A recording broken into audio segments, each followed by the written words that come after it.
எல்லாருக்கும் வணக்கம். நம்ம அழகே அழகு சீரியலில் இந்த ராகவன் ராஜலக்ஷ்மி மாதிரி மாமனாரும் மாமியாரும் அழகுமதி மாதிரி ஒரு மருமக கிடைச்சா மட்டும் திருந்த மாட்டாங்க. போடுறவங்க 4 போடு போட்டு சொல்கிற விதத்தில் சொன்னாதான் திருந்துவாங்க அப்படின்னு நினைக்கிறவங்க இந்த வீடியோக்கு ஒரு லைக் போட்டுக்கோங்க. இந்த ராஜலக்ஷ்மி 5 ரூபாய்க்கு நடிக்க சொன்னால் 5000 ரூபாய்க்கு நடிக்குது. அதாவது நம்ம அழகுமதி பேசின பேச்சில் இந்த அம்மாவுக்கு நெஞ்சு வலி வந்து சாக போகுதான். என் பிள்ளைய கடைசியில் பார்க்காம போயிட போகிறேன்னு ஆஸ்பத்திரி கூட போகாமல் பிள்ளைய இங்கே வர வைக்குதான். கம்பி கட்டுற கதையாக அவுத்து விடுது. நம்ம சொல்லிடுறோம் சாதாரணமாக ஒரு டீ குடித்த கிளாஸை கொண்டு போய் ஜிங்கில் போடுறதுக்கு கூட சொல்லித்தரலையா அப்படின்னு. அந்த மாதிரி தான் நம்ம அழகுமதியை சொன்னாங்க. ஆனால் இந்த ஒரே ஒரு வார்த்தைக்கு இந்த மாமியார் ராஜலக்ஷ்மி என்னென்ன பேசுகிறாங்க அப்படின்னு பார்த்தீங்கன்னா, எந்த ஒரு விஷயமாவது எதிர்த்து பேசாமல் நீ செஞ்சிருக்கியா? மாப்பிள்ளை சொன்னாருங்கிறதுக்காக தான் உன்னை மணமேடையில் உட்கார வச்சு சுரேஷுக்கே கல்யாணம் பண்ணி வச்சோம். என்னதான் புள்ள வளர்த்து வச்சிருக்காங்கன்னே தெரியல. பேக்கை மாட்டிக்கிட்டு வேலைக்கு போக மட்டும்தான் சொல்லி கொடுத்துருக்காங்க. கல்யாணம் பண்ணால் ஆம்பளைங்களை நல்லபடியாக பார்த்துக்கணும்னு கூட உங்கள் அம்மா உனக்கு சொல்லி கொடுக்காம வளர்த்து வச்சுருக்காங்க அப்படின்னு இந்த ராஜலக்ஷ்மி சொல்கிறாங்க. நம்மளா பார்த்து பேசி ஒரு நல்ல பொண்ணை பார்த்துருந்தா இந்த மாதிரி ஒரு மருமக கிடைச்சிருப்பாளா? இவளா வந்து மேடையில் உக்காந்ததுனால தான் இந்த மாதிரி ஒரு மருமக எனக்கு கிடைச்சிருக்கா அப்படின்னு ராஜலக்ஷ்மி அடுக்கிக்கிட்டே போக, நானா வந்து மேடையில் உட்காரல, என்னை கட்டாயப்படுத்தி உட்கார வச்சிட்டாங்க அப்படின்னு மறுபடியும் ஒரு வார்த்தை பேசினா மறுபடியும் இந்த ராஜலக்ஷ்மி ஐயோ ஐயோ ஐயோ ஐயோ இப்படி பேசுகிறாளே, இவளை பிள்ளையவா வளர்த்து வச்சிருக்கா அவங்க அம்மா அப்படின்னு மறுபடியும் ஆரம்பிச்சிட்டாங்க. நம்ம அழகுமதிக்கு அவங்க அம்மாவை பேசினோடனே கோவம் வந்துடுது. எங்கள் அம்மா என்ன நல்லா தான் வளர்த்துருக்காங்க, நீங்கள் தான் உங்கள் பிள்ளைக்கு ஒன்றுமே சொல்லி கொடுக்காம வளர்த்து வச்சுருக்கீங்க. சாப்பிட்ட சாப்பாட்டு தட்டை எடுக்க மாட்டாரு, இதோ டீ குடித்த கிளாஸை கொண்டு போய் ஜிங்கில் போட மாட்டேங்கிறாரு. தலையட்டை ஓட்டிட்டு ஈரட்டவளை கட்டிலே போட்டு போயிடுறாரு. மாத்திர ட்ரெஸ்ஸாக அப்படியே போட்டு போயிடுறாரு. அவுத்து போட்ட பேண்ட்டு அங்கேயே கிடக்குது. அது ஒரு ஆள் நிற்கிற மாதிரி நிற்கிது. பேசிக்காக செய்ய வேண்டிய ஒரு விஷயத்த கூட உங்கள் பையன் செய்ய மாட்டேங்கிறாரு அப்படின்னு நம்ம அழகுமதி சொல்லிக்கிட்டு இருக்கும்போதே, வேலைக்கு போகிற ஆம்பளைங்க அப்படி இப்படி இருக்க தான் செய்வாங்க. அவங்க எதுக்கு இந்த வேலையெல்லாம் செய்யணும் அப்படின்னு ராஜலக்ஷ்மி கேட்குறாங்க. ஆம்பளைங்க மட்டும்தான் வேலைக்கு போகிறாங்களா, ஏன் பொம்பளைங்க போகிறது இல்லையா அப்படின்னு மதி கேட்க, பொம்பளைங்க என்னது 20,000 ரூபாய் சம்பளத்துக்கு போறிய இதை சொல்கிறியா அப்படின்னு மறுபடியும் ராஜலக்ஷ்மி கேட்க, 20,000 ரூபாயோ 30,000 ரூபாயோ எங்களுக்குன்னு செய்கிறதுக்கு ஒரு வேலை இருக்குல்ல, தன்னோட வேலையை செய்கிறதுக்கே பின்னாடி ஒரு ஆள் வந்துக்கிட்டே இருக்கணும்னு நினைக்கிறாங்களே, அவங்கள வளர்த்தது நீங்கள் தான் சரியில்லை. குழந்தைங்கன்னா செய்யலாம், வயசானவங்களாம் செய்யலாம். ஆம்பளையா பிறந்துட்ட ஒரே காரணத்துக்காக இடுப்பில் தூக்கி வச்சுட்டுலாம் சுத்த முடியாது அப்படின்னு நம்ம அழகுமதி அழகாக எடுத்து சொல்லிட்டு அவங்க பாட்டு நகர்ந்து போக, ஐயோயோ அப்படின்னு ராஜலக்ஷ்மி உக்காந்துருக்கும்போது பக்கத்தில் நம்ம அழகு மலர் பார்த்துட்டாங்களாம். இவ பார்க்குறாளே, அசிங்கமாக போயிருமோ, நம்மளை இந்த அழகுமதி பேசுனதெல்லாம் இவ கேட்டுக்கிட்டு தானே இருந்தா அப்படின்னு இந்த ராஜலக்ஷ்மிக்கு தோணுது. உடனே இன்னொரு நாடகத்தை போடுறாங்க. ஐயோ அம்மா நெஞ்சு வலிக்குதே, அத்தை ஆஸ்பத்திரிக்கு போகலாம் வாங்க. இல்லை நான் வரமாட்டேன், அங்கெல்லாம் வர முடியாது, என்னை என்னென்ன வார்த்தையெல்லாம் பேசிட்டா. எங்கள் அத்தை என்னை கண்ட மேனிக்கு பேசுவாங்க, எதிர்த்து ஒரு வார்த்தை பேசுனதில்லை. இந்த டீ கிளாஸை எடுத்து அங்கே வையின்னு சொன்னதுக்கு என்னென்னலாம் எதிர்த்து பேசிட்டா பொண்ணா இவ. உடனே மலரு நம்ம மதி முகத்தை பார்க்க மதிக்கு புரிஞ்சிருது. நல்லா தான் ட்ராமா போடுறாங்கடி அம்மா, ட்ராமா தானே பார்த்து ரசிப்போம் அப்படின்னு நின்று ரசிக்கிறாங்க அழகுமதி. ஆனாலும் இந்த ராஜலக்ஷ்மி விடுற பாடில்லை. ஐயோ அம்மா நெஞ்சு வலிக்குது, அத்தை போய் ஒரு டேப்லெட் வாங்கிட்டு வரவா? அதெல்லாம் வேண்டாம், மறுபடியும் நெஞ்சு வலி வரதான் போகுது, நான் அப்படியே செத்து போயிடுறேன். இந்த நேரத்தில் ராவன் வெளியே போனவர் பொண்டாட்டிக்கு நெஞ்சு வலி வந்துருச்சேன்னு வேக வேகமாக உள்ளே ஓடி வராரு. புதுசாக ஒரு மருமகளை கூட்டிகிட்டு வந்து வச்சிருக்கோமே, இந்த டீ கிளாஸை அங்கே பக்கத்தில் எடுத்து வையின்னு சொன்னதுக்கு இவ என்னென்னலாம் கேட்டுட்டா. இவ என்னை பார்த்து தாயான்னு கேட்டுட்டா. புள்ள வளர்க்க தெரியலன்னு சொல்கிறா. இந்த வீட்டில் இருக்க ஆம்பளைங்களாம் திமிரு பிடிச்சி தெரியுறீங்களாம். வாய்க்கு வந்ததெல்லாம் பேசுகிறா. வயசோட பெரியவங்கன்னு கூட பார்க்காம மரியாதை இல்லாமல் வாய்க்கு வந்தபடி பேசுகிறா. சுரேஷுக்கு ஃபோனை போட்டு அவனை வர சொல்லுங்க.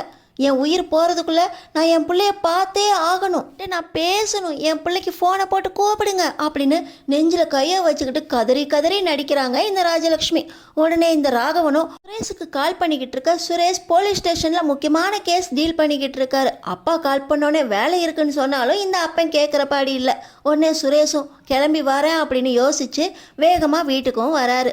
அடுத்து என்ன நடக்க போகுதுன்னு பார்த்தீங்கன்னா, சுரேஷ் வந்த உடனே இந்த பக்கம் வலிக்கிற நெஞ்சு வலி ரொம்பவே அதிகமாக வலிக்க ஆரம்பிச்சிருது. இவ்வளோ நேரம் ராகவனும் ராஜலக்ஷ்மி நடித்த நடிப்பெல்லாம் பார்த்துக்கிட்டு இருந்த நம்ம அழகுமதிக்கு அடுத்த ஆளும் ஒன்று சேர்ந்துக்கிட்டதை பார்க்குறாங்க.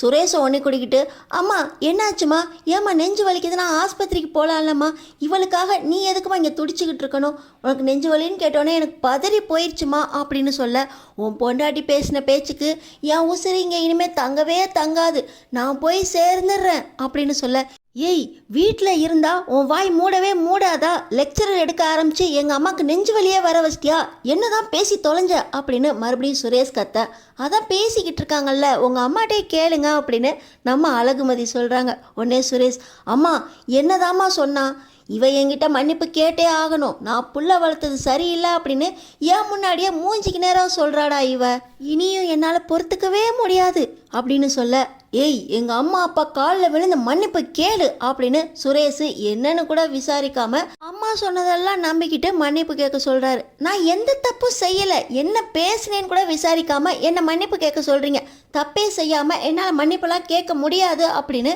அழகுமதி சொல்கிறாங்க. ஏய் நீ தப்பு செஞ்சியோ இல்லையோ, இப்போ மன்னிப்பு கேட்டாதான் நீ இந்த வீட்டில் இருக்க முடியும் அப்படின்னு சுரேஷ் சொல்கிறாரு. நான் தப்பு செய்யாமல் மன்னிப்பு கேட்க மாட்டேன் அப்படின்னு நம்ம அழகுமதி சொல்ல மலருக்கு பயம் வந்துடுது. வீட்டில் இருக்க முடியாது அப்படின்னு சுரேஷ் ஒரு வார்த்தையை விட்டானே, நம்ம அழகுமதி வீட்டில் இருக்கிறதுல ஏதோ ப்ராப்ளம் வந்துருமோ அப்படின்னு மலருக்கு பயம் வந்துடுது. இந்த நேரத்தில் நம்ம பாக்கியராஜும் வந்துடுறாரு. என்னங்க இங்கே பாருங்கள், வீட்டில் ஒரே பிரச்சனையாக இருக்குது, உங்கள் அம்மா ஹாஸ்பிட்டலுக்கு வான்னு வராமல் நெஞ்சு வலிக்குதுன்னு ஒரு ட்ராமாவே போட்டு சுரேஷ் அழகுமதிக்கும் சண்டையை மூட்டி விடுறாங்க அப்படின்னு மலர் நம்ம பாக்கியராஜு கிட்ட சொல்ல, பாக்கியராஜு சுரேஷ் கிட்ட போய், டேய் பொறுமையாக பேசிக்கலாம்டா, அம்மா முதல்ல ஆஸ்பத்திரிக்கு வர சொல்லு அப்படின்னு சொல்கிறாரு. ஆனாலும் இந்த சுரேஷுக்கு மண்டையில் உரைக்கவே மாட்டேங்குது. இல்லைண்ணே, இவன் மன்னிப்பு கேட்டாதான் அம்மா ஆஸ்பத்திரிக்கே வருவேன்னு சொல்கிறாங்க, இவன் மன்னிப்பு கேட்கறதுல என்ன இருக்குது, ஏய் மன்னிப்பு கேளுடி அப்படின்னு மறுபடியும் சுரேஷ் சொல்ல, தப்பு செய்யாமல் மன்னிப்பு கேட்க மாட்டேன். மலருக்கு ரொம்ப பயம் வந்துடுது. மதி ஒரே ஒரு மன்னிப்பு தானே, கேட்டு மதி அப்படின்னு மலர் நம்ம மதிக்கிட்ட சொல்ல, மன்னிப்பு கேட்டு கேட்டு தான் நீங்கள் இந்த நிலைமையில இருக்கீங்க, லைட்டை போடு, ஃபேனை போடு, ஃபோனை சார்ஜில் போடு, கண்ணாடி எடுத்துகிட்டு வா, சுடு தண்ணி எடுத்துகிட்டு வா அப்படின்னு ஒவ்வொரு வேலையாக உங்களை ஏவிக்கிட்டு இருக்காங்க. ஏன் நேற்று கூட பக்கத்தில் இருக்க தண்ணி சொம்பை எடுத்துகிட்டு வந்து கையில் கொடுக்கறதுக்கு கூட உங்களை கிச்சன்லேருந்து கூப்பிட்றாங்க. பார்க்குற வேலையை விட்டுட்டு உங்கள் அத்தை கூப்பிட்றால என்னன்னு கேட்டுட்டு வந்து உன் வேலையை பாரு அப்படின்னு இந்த உங்கள் மாமனார் சொல்கிறாரு. இதெல்லாம் அவங்களுக்கு தப்பாக தெரிய மாட்டேங்குது. டீ கிளாஸை எடுத்துகிட்டு போய் புல்லை போடலையாம், அதை போடுறதுக்கு ஒரு வேலைக்கு கல்யாணம் பண்ணி கூட்டிகிட்டு வந்திருக்காங்க. இவங்க பண்ணுறது தப்பாக தெரியலையாம். ஆனால் இது எல்லாம் தப்பு அப்படின்னு எடுத்து சொன்னது தப்புன்னு என்ன வீட்டை விட்டு வெளியே போன்னு சொல்கிறாங்க, காலில் விழுந்த மன்னிப்பு கேளுன்னு சொல்கிறாங்க அப்படின்னு அழகுமதி சொல்கிறாங்க. நம்ம மலருக்கு படபடப்பாயுது. டேய் சுரேஷ், அம்மா ஆஸ்பத்திரி கூப்பிட்டு கிளம்பு அப்படின்னு பக்கத்தில் உட்காந்து பாக்கியராஜ் சொல்ல, இவன் மன்னிப்பு கேட்கணும் அப்படின்னு அவரும் ஒரே பிடிவாதமாக இருக்க, மன்னிப்பு கேட்க முடியாது அப்படின்னு மதிய நீக்க, அப்போ நீ இந்த வீட்டில் இருக்கவே வேணாம், வீட்டை விட்டு வெளியே போடி அப்படின்னு இந்த சுரேஷ் நம்ம அழகுமதியை கழுத்தை பிடிச்சி வெளியே தள்ளுறாரு. என்ன வீட்டை விட்டு போன்னு சொல்கிறீங்களா, அதுக்கு உங்களுக்கு உரிமையே கிடையாது, என் சம்மதத்தை கேட்டால் நீங்கள் கல்யாணம் பண்ணி வச்சிங்க, இப்போ மட்டும் கழுத்தை பிடிச்சி வெளியே தள்ளுறீங்க, நானே போவேன், யார்கிட்ட போய் பேசணுமோ எனக்கு பேச தெரியும் அப்படின்னு நம்ம அழகுமதி வீட்டை விட்டு வெளியே கிளம்புறாங்க. மலர் பின்னாடியே வந்து, மதி நீ போகாத மதி, இங்கே இரு, ஒரு மன்னிப்பு தானே கேட்டுக்கலாம், பார்த்துக்கலாம் மதி, நீ இங்கே தான் இருக்கணும் அப்படின்னு மலர் சொல்ல, இல்லைங்க்கா நான் வீட்டை விட்டு போகலை, நான் திரும்ப வருவேன், இவங்களே என்ன உள்ள வான்னு கூப்பிட்ற மாதிரி செய்வேன், நான் என் பிறந்த வீட்டுக்கு போகவே மாட்டேன் அப்படின்னு நம்ம அழகுமதி மலர்கிட்ட சொல்லிட்டு வெளியே போகிறாங்க.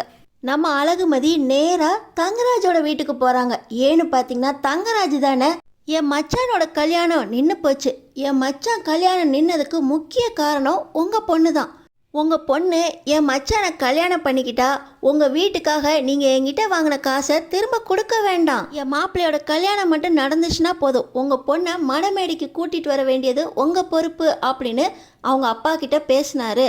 அவங்க அப்பா வேண்டான்னு சொன்னால் கூட நீங்கள் வேண்டான்னு சொன்னீங்கன்னா நீங்கள் உடனே வீட்டை விட்டு வெளியேற வேண்டியிருக்கும். பரவாயில்ல, குடும்பத்தோடு நடுத்தரில் நிற்கிறோன்னு நீங்கள் நினச்சா கூட நீங்கள் ஏன் கம்பெனியில் பணத்தை கையாடல் பண்ணிட்டீங்க அப்படின்னு உங்களை ஸ்டேஷனில் உட்கார வச்சுருவேன். ஒரு 10 வருஷம் நீங்கள் ஜெயிலில் இருக்க வேண்டியிருக்கும். அதுக்கப்புறம் உங்கள் பொண்டாட்டியும் உங்கள் பிள்ளைங்களும் நடு ரோட்டில் போய் ஏதாவது லாரியில் விழுந்து சாக வேண்டியது தான் அப்படின்னு மிரட்டி அவங்க அப்பாவை வீட்டுக்கு பொண்ணை சம்மதிக்க வைக்கிறதுக்கு கார்லேயே கூட்டிகிட்டு வந்து இறக்கி விட்டார்.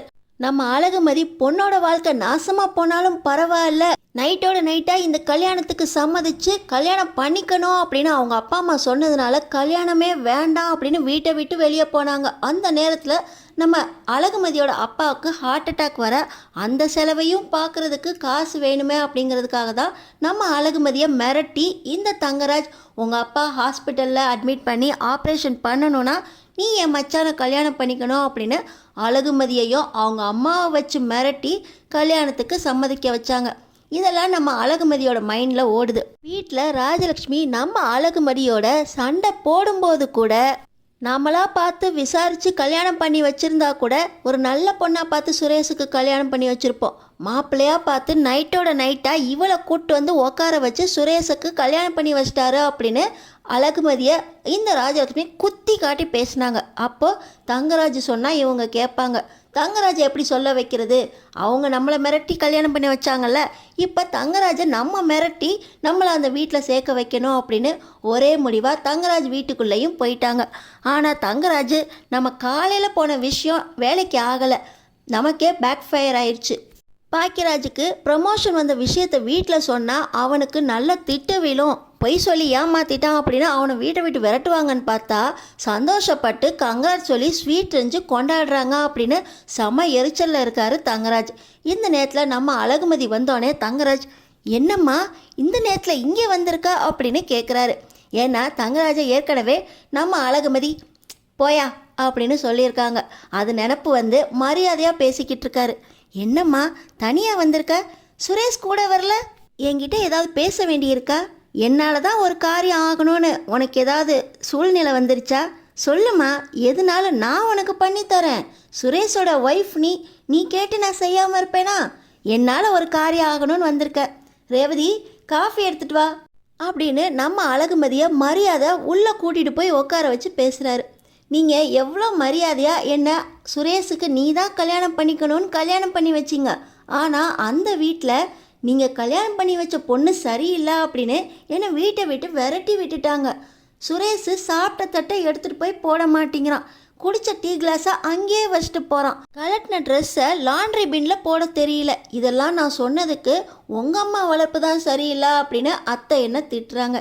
இதெல்லாம் கேட்குறக்கு உங்களுக்கு தானே தகுதி இருக்குது, நீங்கள் அந்த வீட்டு மாப்பிள்ளை, நீங்கள் கட்டி வச்ச பொண்ணு சரியில்லை அப்படின்னு என்னை வீட்டை விட்டு விரட்டிட்டாங்க. நீங்கள் வந்து நியாயம் கேளுங்க, ஒன்று நான் அந்த வீட்டுக்கு போவேன், இல்லை எங்கேயும் போக மாட்டேன், நேராக போலீஸ் ஸ்டேஷனுக்கு போய் கட்டி வச்ச பொண்ணை இவங்க கொடுமைப்படுத்துகிறாங்க அப்படின்னு கேஸ் கொடுத்துருவேன். மறுபடியும் சுரேஷுக்கு வேலை போனால் நான் பொறுப்பில்லை.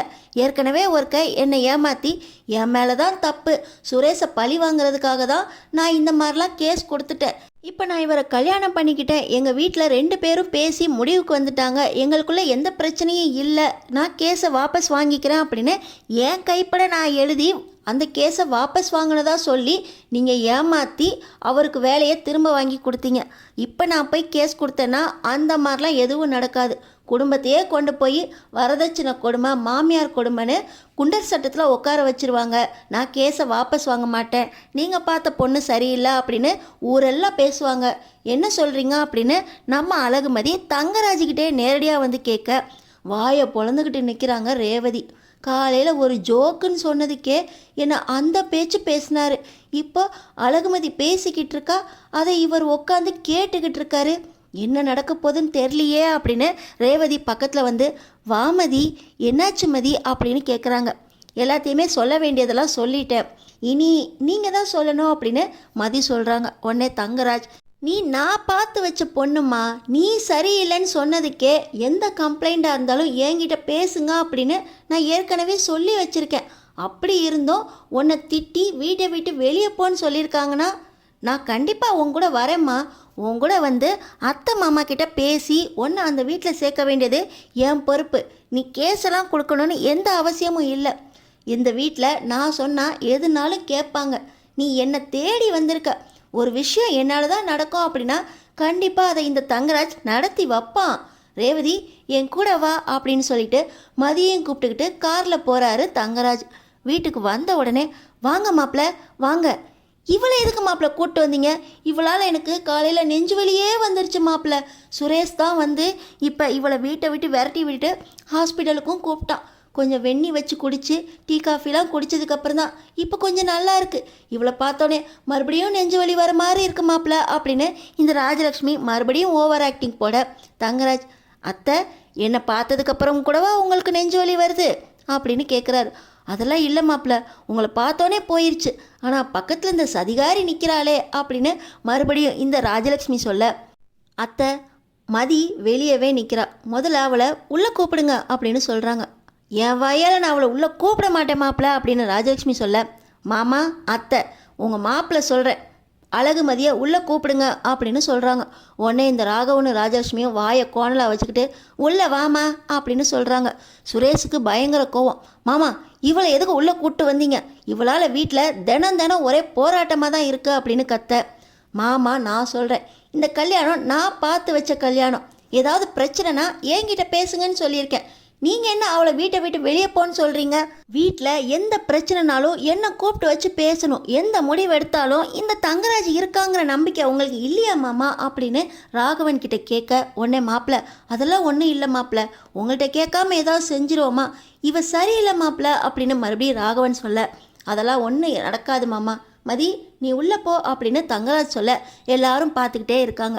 இந்த நேரத்தில் வர தங்கராஜ் மாமனார் மாமியார்கிட்ட, இனி எந்த பிரச்சனையாலும் என்னை கூப்பிடுங்க மாமா அப்படின்னு சொன்னதோடு இல்லாமல் சுரேஷை தனியாக கூப்பிட்டு, டேய் சுரேஷு எந்த பிரச்சனைனாலும் ஸ்ட்ரெயிட்டாக டீல் பண்ணு, அவள் மறுபடியும் போலீஸ்கிட்ட போய் உன் வேலை போச்சுன்னா எதுவும் நடக்காது, நீ வீட்டில் தான் உக்காரணும் அப்படின்னு தங்கராஜ் எச்சரிக்கை. மாமா அவளால் வீட்டில் அம்மாவுக்கு நெஞ்சு வலியே வந்துருச்சு மாமா, அதெல்லாம் உங்கள் அம்மா ஓவர் ஆக்டிங் பண்ணுறாங்கடா, என்னை பார்த்தோன்னே நெஞ்சு வலி போயிடுச்சு, உன்னை பார்த்தோன்னே ஹாஸ்பிட்டலுக்காவது போயிருக்கணும், அதுவும் இல்லை, இதெல்லாம் நீ கணக்கிலே சேர்த்துக்காதடா சுரேஷ் அப்படின்னு தங்கராஜ் சொல்கிறாரு. மாமா அப்படின்னு சொல்ல, அடுத்தடுத்து என்ன நடக்க போகுதுன்னு தெரிஞ்சுக்கிறதுக்கு நம்ம சேனலை சப்ஸ்கிரைப் பண்ணி தொடர்ந்து பாருங்கள்.